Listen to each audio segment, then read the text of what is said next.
Hello everyone, it's Alex. Thank you guys so much for tuning in today. I have finally the review on all four of these Huda Beauty Obsessions palette. I've told you guys that I wanted to play around with them, do 2 looks, 1 palette with them, and then give you guys my full comprehensive review on all 4 of them instead of doing it individually. So finally the day has come. I have had these since Christmas time. I have done 2 looks with each of these palettes. So I have a total of 8 looks using all of these palettes. If you are interested in any of them, I will make sure to remember to link them down in the description box if you do want to check them out. But today I am here to share with you guys my thoughts as well as what these are all about and who would I recommend these to.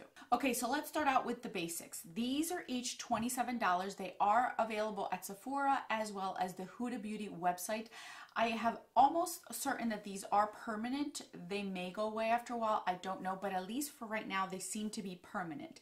So you end up getting Ruby Obsessions, with is like a red one, then you get Emerald Obsessions, which obviously is green, Amethyst, which is the purple, and then you get Sapphire, which is the blue. All of these have some sort of matte, shimmer, metallic, or glitter.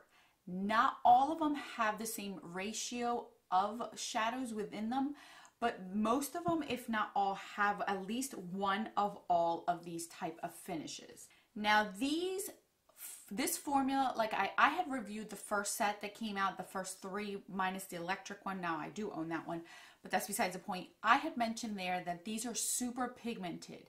With that being said though, because these are very pigmented, some may find it very difficult to use these shadows. It all depends on your preference and how you apply your eyeshadows to your eyes. Because these are very pigmented and they're super soft, you get a lot of powder kick up with them, first of all. And second of all, if you do have a heavy hand, I can see you hitting pan very quickly with these shadows, or you may find it that it's not worth your time or money because you are heavy-handed, and these don't require too much pigment picked up with the brush in order to get a look on your eyes, in order to get the color payoff on your eyes, I should say.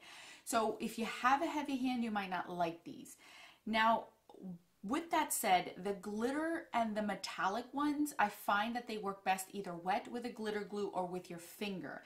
And again, if you're the type that likes to dig into your eyeshadows, you may not like these, because if you put too much of the glittery metallic on your eyelids, you could actually end up looking like a crepey eye instead of it being like a metallic smooth eye. So you have to be careful with the ratio of how you place them on your eyes. I would highly recommend, if you are going to use these specific glitter ones, the one that look like glitter toppers that don't have a lot of base color payoff, to use them with a glitter glue.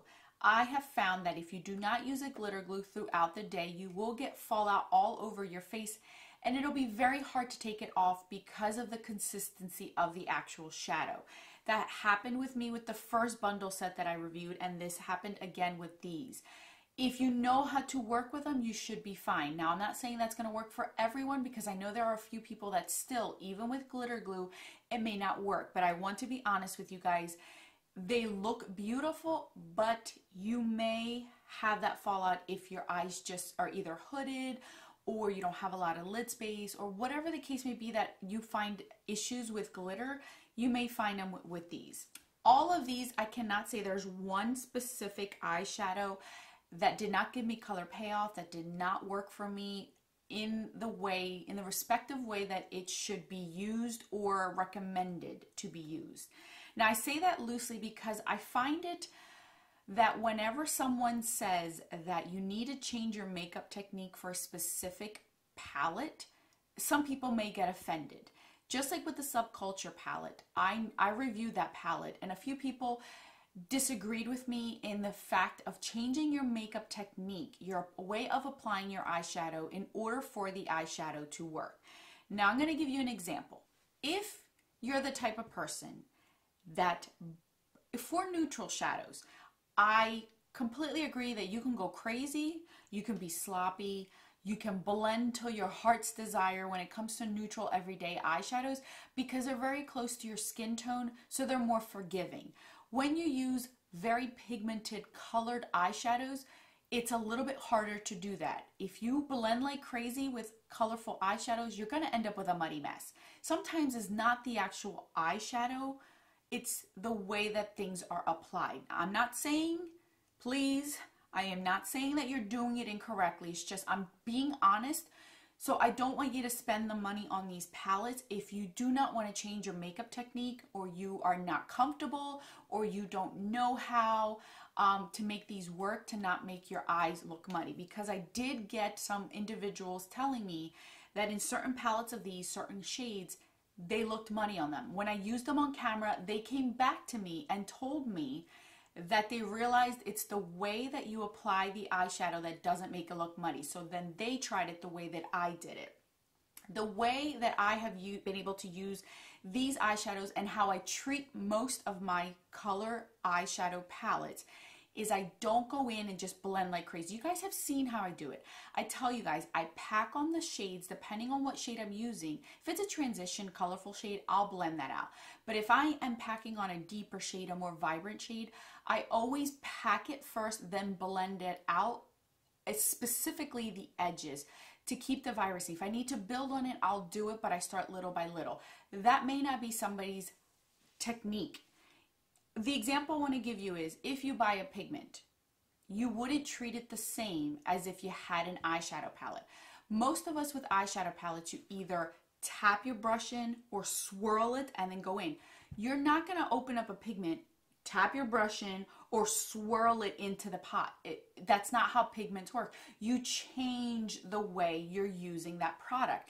The same goes with certain eyeshadow palettes. That's just the nature of it to make it work. Now, I've been able to make these work. I know I have personal friends of mine that did not like these, that did not apply well on their eyes. It could be different reasons why, but for me, they all worked fine. I'm going to tell you who I would recommend these to, because these are specific eyeshadows, and I don't think everyone may like these because of the application needed with these specifically. If you're the type that doesn't mind changing your makeup technique and shifting the way you apply your eyeshadows, these might be good for you. If you are not heavy-handed, these might be something for you. If you do not mind glitter or metallic eyeshadows, these are good for you. Obviously, if you like color, these would be good for you. If you don't mind taking the extra step into applying these on your eyes, these might be good for you. I took my time with these. I used the techniques that I shared with you guys, and I had not one problem. I actually took these 4 months from December, January, February, and March, and even sometime this month, to use all of these palettes on my own personal time and specifically use the shadows that I was told were not good, and I wanted to find something wrong, and I could not find one thing wrong with these eyeshadows. As long as I followed how I'm telling you guys to apply them, they worked relatively well for me. They all lasted on my eyes.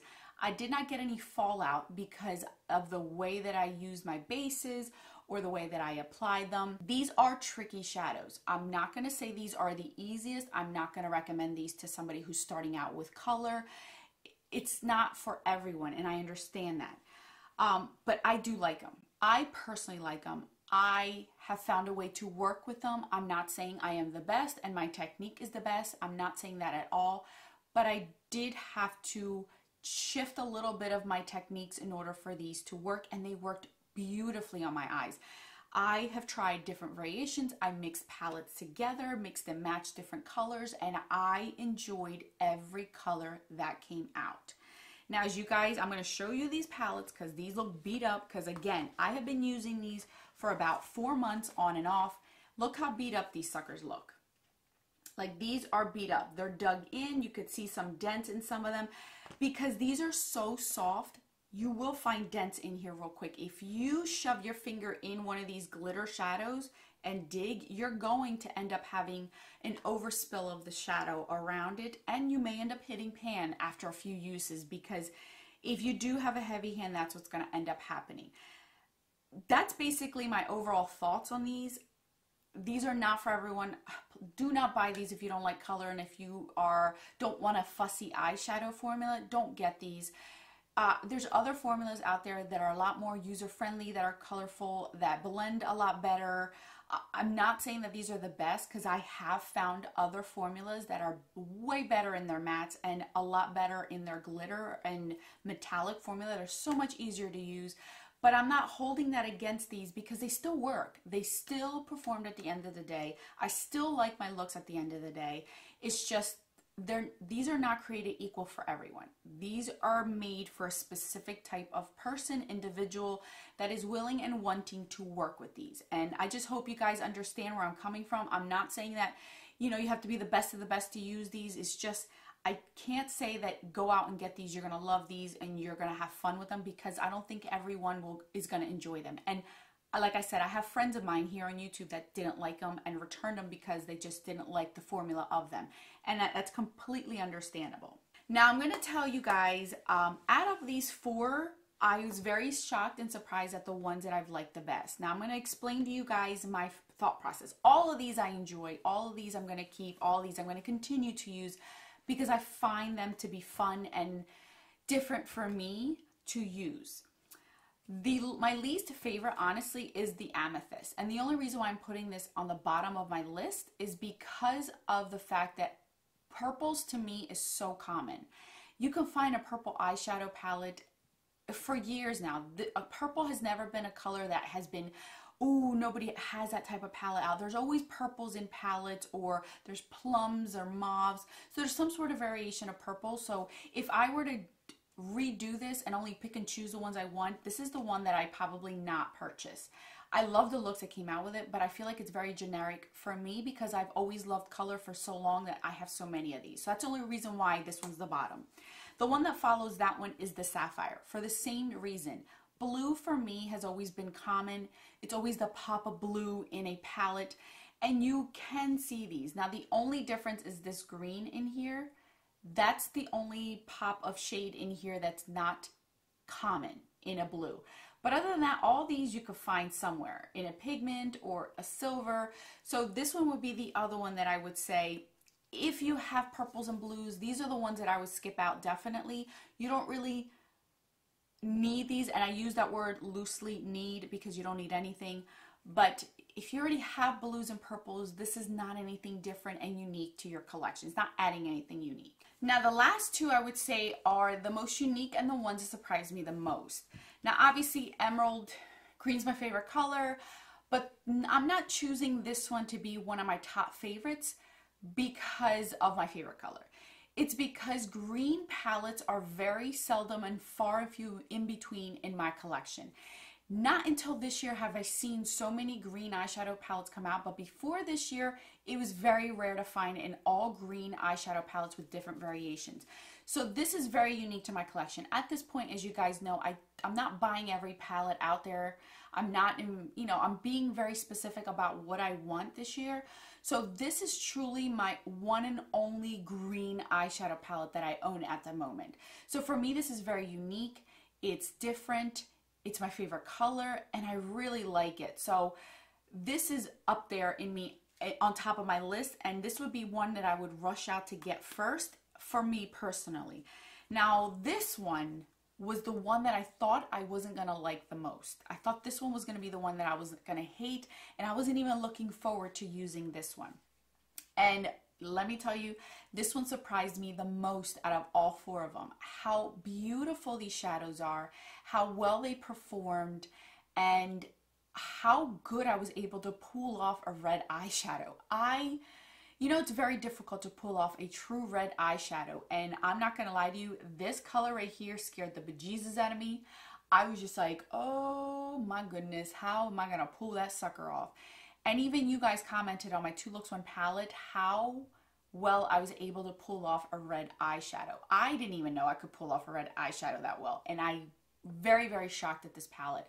This one's definitely one of my top ones out of all 4 of them, and I couldn't believe how much I fell in love with this one, when in reality, this is the one that had the least intentions of using or wanting to use, or any type of want to use at this at all. Like, I didn't even want to bother with it. That's my thoughts on these, you guys. I hope nobody gets offended, which I'm sure somebody's gonna end up getting offended by what I said, but I'm here to tell you the truth, be blunt with you guys. I don't want you guys to spend money on something that you're not going to enjoy, because then there goes my credibility. But I'm gonna be honest, somebody who has been using colored eyeshadows for a very long time, and me who started out, my very first eyeshadows were pigments. I did not start out with single eyeshadows or palettes. I truly started out with eyeshadow pigments. So I have more of a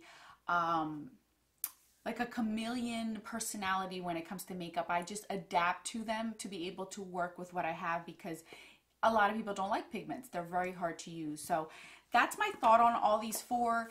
I promised you guys now that after I did my review, I was going to mix and match these palettes to do different looks. So that's what I'm going to do. If there's a specific palette or palettes you want me to pair together, like I wore these two together, awesome. Like these two right here is the Hasina 2 from Blush Try palette. Yes, I love how these look.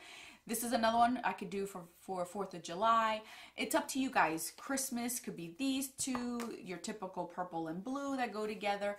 You tell me which two you guys want me to do first, and I'll do that, and then I'll ask you again, and then we'll try to do different variations with these palettes so you guys can see them playing together and how I apply them, and I will tell you guys how I use them when I do these tutorials as well, so then you guys can see what I mean by how these have to be applied in order for them to work their best. So I hope you guys enjoyed them. I will link these down below if you are interested. I hope you guys appreciate my review, and it is what it is, you guys. I know I'm gonna get somebody who's gonna get offended by it, but it's the truth. It's the honest truth. So anyway, I will catch you guys most likely with a video tomorrow. And don't forget that a smile is the best makeup a girl can wear. Bye, guys.